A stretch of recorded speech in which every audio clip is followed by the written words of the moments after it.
Hello everybody, this is Sophie. Today I will show you how to install this sanitary ball valve and with this hydraulic hose. We need the clamp and the seal ring. Now we start it. First we should put the seal ring on the hydraulic hose end. And then put the sanitary ball valve together.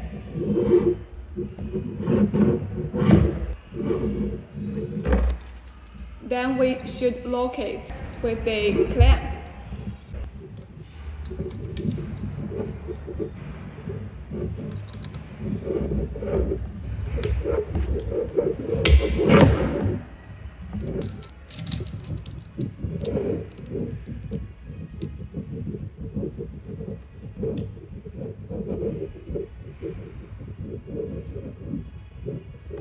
Okay, then we finish it.